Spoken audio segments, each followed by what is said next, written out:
The night draped itself over the forest like a velvet shroud, soft and familiar, and I walked along the familiar path to the river, my thoughts drifting lazily as though the world had slowed for me alone, the scent of pine and damp earth grounding me in a quiet that felt almost too complete, a perfect silence that made the usual chorus of nocturnal life feel like a memory rather than a reality, the cricket's song, the rustle of small creatures, even the wind through the leaves seemed muted, as if the forest itself held its breath, and I shivered not from cold but from a strange, instinctual awareness that something unseen was observing, something that made the hairs along my neck rise and the air feel heavier, thick with an energy I could not name. I tried to dismiss it, telling myself that solitude always felt intense when walking alone, that the stillness was comforting, but even as I pressed the thought away, a soft, distant howl drifted on the wind, low and mournful, carrying with it an almost human sadness that tugged at some hidden chord inside me, and I found myself pausing, scanning the darkened edges of the trees, my pulse quickening not from fear but from recognition of a presence I had sensed before, subtle and unplaceable, like the brush of shadow at the corner of my vision, a flicker that made me turn my head sharply, only to see nothing, yet feeling the weight of being watched, of being chosen for something I could not yet understand. The air shifted. Suddenly, a ripple of unseen motion that stirred the leaves without sound, brushing against my skin in a way that felt deliberate, and somewhere deep in the tree faintly, impossibly, I thought I caught the glint of a single, glowing red eye, a signal that the forest had secrets it was waiting for me to notice, a silhouette moving so perfectly with the shadows that it might have been nothing at all, and yet the memory of it etched itself onto the edge of my consciousness, a reminder that I was not alone, that forces both protective and enigmatic were already aligned with me in ways I could not name, and as I exhaled slowly, trying to steady my racing heart, I felt a current of inevitability threading through the still night, whispering to me that the life I had known, the quiet mornings, the simple rhythms of pack life, the comforting predictability of the forest, was on the cusp of change, and though nothing had happened yet, though the path ahead was invisible, I understood with the faintest, thrilling clarity that something monumental was coming for me, something that would fracture the ordinary and draw me into a story written long before I was born, a destiny waiting patiently in the shadows, watched over by eyes that burned like ember in the dark. And as I turned to continue along the riverbank, the howl came again, closer this time, carrying a promise I could not yet name, a call to the unknown, and my pulse surged with equal parts fear and wonder, knowing that by morning, everything would be different. The night pressed closer now, folding the forest into a silence so complete it felt almost unnatural, and as I moved through the camp, I couldn't ignore the subtle shifts around me. The pack's usual chatter was muted, replaced by nervous glances and soft, hesitant movements, as if they too sensed that something was stirring beyond our comprehension, and my own thoughts began to tangle in strange patterns, dreams from the previous night lingering like half-remembered prophecies, images of paths splitting in the dark, of shadows moving with intent, of eyes, glowing red, watching from places that should have held only stillness. Small coincidences prickled at me, too frequent to be mere chance, a branch snapping just as I reached for it, the scent of wet earth following me as though guiding my steps, and the wind bending leaves to reveal patterns in the dirt that resembled symbols I had only seen in old pack lore, markings meant to warn or to teach. But these were subtler, more personal, meant for me alone. And then there was Kale, always Kale, emerging more clearly from the forest now, not just a flicker of shadow at the edge of vision, but a shape moving with purpose, his muscular form coiling and stretching in silence, his single red eye blazing faintly, leaving behind subtle signs, a paw print pointing one direction, a feather fallen in a circle around an invisible center, the faintest scratch against the bark that hinted at a letter or word I could not yet decipher, each of these gestures both warning and guiding, as though he were a silent teacher and I his unwilling pupil. And every time I turned to speak, to question, he was gone, leaving nothing but the echo of presence and the unmistakable feeling that he had been there only to remind me of forces I did not fully understand. And as I drifted through the camp, noticing the shifting stances of my packmates, the lowered heads, the tentative pauses, the occasional quivering of tails, I began to understand that the change was not just in them, but in me, that something unseen was threading through the very air I breathed, stirring instincts I had never acknowledged, urging me to act, to notice, to follow, and the dreams grew stronger, images of crossroads, of glowing eyes and silent forests, of voices that were not quite voices but that resonated with meaning I could feel in my chest. I began to notice the uncanny timing of every event, a howl erupting as I paused, a flicker of red in the tree lean when I faltered, a ripple of wind that moved against the natural pull, and each coincidence sharpened the sense that I was not wandering by chance, that my steps were being guided by something, someone, beyond comprehension, beyond explanation, and though I tried to dismiss it, the evidence pressed in relentlessly, tightening like a rope around my thoughts, weaving dreams, instincts, and the pack's subtle fear into a tapestry that pointed unerringly toward one truth: I was being guided, shaped, and perhaps even tested by a force I could not see, a hand that moved through shadows and symbols and whispered through the wind. And in that moment, standing alone beneath the dark canopy, with the distant howl of an unseen wolf vibrating through my chest, I felt the chilling clarity of realization settle over me, a shiver that was not from cold but from awe and unease alike, knowing that I was no longer merely Luna of the pack, no longer simply a witness to life in the forest, but a participant in a story written in silence and shadows, with Kale as both guide and sentinel, and that every heartbeat, every breath, every instinct from that moment onward would be touched by the unseen force that had begun to bend the night around me, shaping me, and perhaps even the destiny of all who moved beneath the moon. The forest seemed to pulse with anticipation, each leaf trembling in a wind I could feel in my bones rather than hear, and it was then that I sensed a presence unlike any I had known, a force that drew the air around me taut, magnetic, almost painful in its intensity, as if the very world had bent toward this being. And when I turned, I saw him, not merely alpha, not merely pack leader, but a figure that radiated authority and inevitability, his golden eyes locking onto mine in a gaze that seemed to peer straight through the layers of my thoughts, into the marrow of who I was. And even from a distance, I felt the pull of a bond older than memory, a thread connecting us through unspoken promises and the weight of destiny. My heart thrummed erratically as I tried to steady myself, to claim some semblance of control. But the forest shifted again, subtly, leaves bending against expectation, shadows flickering unnaturally, and from that corner of darkness, Kale emerged, silent as a thought, his red eye blazing faintly like a warning flare, and he paused just long enough for his voice, low, deliberate, like stone scraping against stone, to echo in my mind rather than in the air. Your world stands on a lie, he said, the words brief but weighted, vibrating through the stillness, making my fur bristle and sending an almost tangible ripple across the pack, whose members now moved like marionettes with strings pulled by unseen hands, unease radiating from them even if they did not yet understand why. And as I stared back at the alpha, that magnetic figure whose presence seemed to bend reality itself, I noticed the subtle truths unraveling around us, markings in the trees that mirrored symbols I had seen in dreams, whispers of events long past but alive in the present, and coincidences that could no longer be dismissed, all converging with a clarity that was as terrifying as it was exhilarating, forcing me to question everything I had believed about the pack, about loyalty, about my own purpose, and about the nature of the forces at work in the world I thought I knew. Kale lingered, watching silently as if to see whether I would understand, leaving traces of his presence in small, deliberate gestures. A paw print turned sideways, a scratch in the bark forming an arrow that pointed somewhere undefined, the faintest disturbance in the air that made my skin prickle, and with every subtle sign, every unspoken warning, the core belief I had clung to since childhood, that my life was my own and the pack's world predictable and safe, began to fracture, cracking like ice beneath weight I could not bear, and I realized in the pit of my stomach that the night was no longer merely a passage of time, but a reckoning, a test not of strength alone but of understanding, intuition, and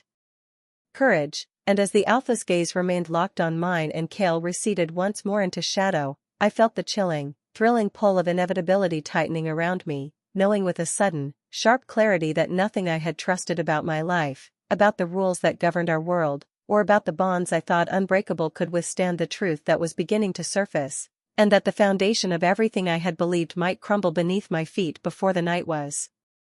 done. The forest around me had begun to breathe with a rhythm I could no longer separate from my own heartbeat, and as I wandered through the shadows, dreams, and memories tangled with the present so completely that I could no longer tell which was real and which was conjured by my restless mind, flashes of past hunts, whispered lessons from elders, and moments of quiet warmth with the pack colliding with visions I had never lived. A moonless night where shadows moved with purpose, a howl that split the sky and carried a language older than memory, and in each fragment, a sense of inevitability pressed against me, heavy as stone yet urgent as a pulse I could not ignore. I saw the faces of those who had come before me, their eyes echoing warnings I had not understood, and in a moment of dizzying clarity, a single symbol repeated in every memory, every dreamscape, a wolf encircled by an unbroken ring, claws pointed toward an unseen horizon, markings that shimmered and shifted like liquid silver under the moonlight, and suddenly the pieces fell together, a hidden prophecy, buried in the old pack's history, forgotten or deliberately obscured, foretelling a Luna who would either unite the fragmented lines of the pack or witness its collapse into chaos, a destiny that had threaded itself through generations, now reaching its apex in me. Whether I was ready or not, the air vibrated with that knowledge, and each heartbeat brought the forest to life in subtle tremors, as if the ground itself were aware. And then Cale appeared, emerging from shadow as though he had been waiting at the precise point where doubt threatened to drown me, his glowing red eye scanning the clearing with a patience that felt eternal, his presence neither threatening nor comforting but perfectly calibrated to the turning of fate, and in that silence he left signs, a paw pressed into mud where the river split, a pattern in the leaves that pointed to a hidden path, a faint gust of wind that bent the trees in a direction my instincts told me to follow. And with each gesture, he seemed to speak without words, his cryptic guidance threading through the chaos of visions and memories, urging me to see beyond fear, beyond confusion, beyond the comforting illusions of what I had believed was true, and as the night deepened, my mind stretched to encompass the scope of what had been hidden, the betrayals and sacrifices of pack elders, the cyclical nature of power and loyalty, the secrets that had shaped our bonds. And I felt a shiver run through my soul as the forest whispered its eternal, cryptic truth, each revelation eroding the foundation of my previous certainties, until at last I understood, in a clarity so sharp it cut through the haze of dreams and memory, that my purpose was no longer simple stewardship of the pack or quiet guidance as Luna, but a force of balance and awakening, a pivot upon which the pack's destiny would turn. And that the path I had walked until now was but preparation for the choices that would define not only my life, but the lives of all who ran beneath the same moon. And as I stood there, the first light of dawn brushing the horizon and the distant howl of Cale carrying like a promise or a warning through the trembling forest, I felt the weight of that realization settle into me, irrevocable, and knew that everything I had believed about my place in the world, about loyalty, love, and power, would never be the same again. The air hung heavy with tension as the pack moved through the darkened forest, each step a negotiation of loyalty and instinct. And I felt the weight of unspoken questions pressing against me, the fragile threads of trust stretching taut between us as emotions surged unchecked beneath the surface, loyalty warring with fear, hope clashing with doubt, and in every glance, every half-worded command, every subtle hesitation, I could sense the strain deepening, a storm within hearts that had once been aligned, and yet I could not step back. Could not shield myself from the responsibility that now lay like iron in my chest, demanding choices that would shape not just my life but the lives of all who had pledged themselves to the pack, forcing me to consider paths that were necessary yet unbearable, to weigh protection against freedom, authority against compassion, knowing that every decision carried a consequence that would ripple through our tightly bound family, and through it all, Cale moved like a shadow just beyond perception, closer than ever yet still untouchable. His presence threading through the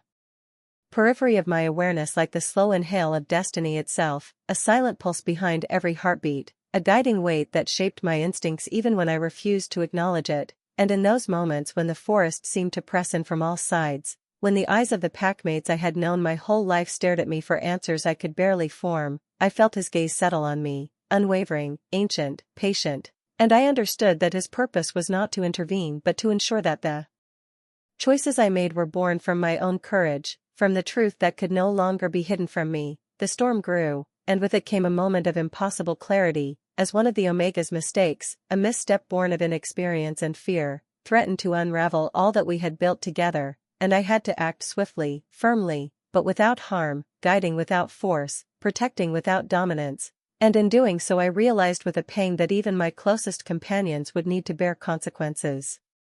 alone, that love and loyalty sometimes demanded distance, sacrifice, and the recognition that survival was rarely clean or complete, and as the wind shifted and the moonlight fell in fractured beams across the clearing, I felt the Omega retreat to the edge of the pack, a silent acknowledgement of pain and growth, and though no blow was struck, no life was taken, the emotional separation cut deeper than any wound, leaving an ache in my chest that no howl could dispel, and I stood there in the forest, heart heavy yet steady, knowing that Cale watched from the shadows, closer than ever, his red eye a steadying presence and a reminder that even in the anguish of necessary sacrifice, destiny moved with inexorable certainty, shaping us, guiding us, and leaving me with the unshakable understanding that the path forward would demand more courage than I had ever known, and that the bond between Luna and Pac, between leader and Omega, was both fragile and infinite, stretching across the storm in ways that would define us forever. The forest seemed to hold its breath as dawn approached, a fragile hush resting over trees that had witnessed the full weight of our trials, and I felt the culmination of every choice, every fear, every whispered warning converge within me, a tide of destiny that pressed against my chest and demanded acknowledgement, and in that moment I understood with an unshakable clarity that my path was no longer tentative, no longer a series of steps through shadows, but a mantle I had been unknowingly carrying from the moment I first sensed the forest's hidden truths, a role that bound me to the pack, to the unseen forces guiding us, and to the enigmatic figure who had shaped so much of our journey from the periphery. The Alpha, steadfast and unwavering, stood among the pack, his golden gaze acknowledging the unspoken understanding that we had all reached a turning point, while the Omega, tempered by trial and growth, looked to me with a mixture of awe, fear, and trust, and I felt the intricate web of loyalty and bond tighten, threads that had been stretched through doubt, separation, and challenge now knitting together with a strength I had only glimpsed in dreams. Cale appeared once more, emerging from the shadows with the same silent power that had always defined him, his red eye glowing faintly like a beacon in the half-light, but this time he did not linger to guide, to warn, or to shape, instead performing a small, deliberate act, a paw tracing a symbol in the earth, a single mark that mirrored the earliest prophecy I had glimpsed, a circle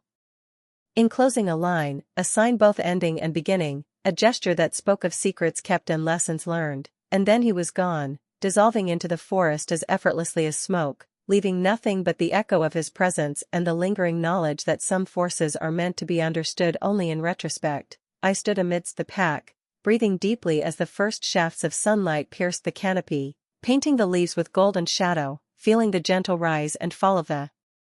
forest around us, and a distant howl pierced the stillness, mournful and beautiful, carrying with it a resonance I recognized immediately, the signature of Cale, fading into legend yet tethered to the memory of this night, a reminder that the world holds both mystery and purpose beyond comprehension, that the forest, the pack, and I are part of a story that continues even when individual players vanish, and as the red glow of his eye disappeared into silence, leaving only the quiet hum of life and the promise of new dawns, I felt the weight of my role settle fully onto my shoulders, tempered with wonder and responsibility, knowing that while this chapter had reached its peak, the forest still whispered, the shadows still moved, and somewhere beyond the horizon, the threads of fate that Cale had guided would weave into stories yet untold, stories that would call me again, and that in embracing my true self, I had not ended the journey, I had only stepped further into it, the first light of day casting long, intricate shadows that hinted at the power, mystery, and destiny that awaited beyond the sunrise, leaving me both exhilarated and humbled, ready for what would come.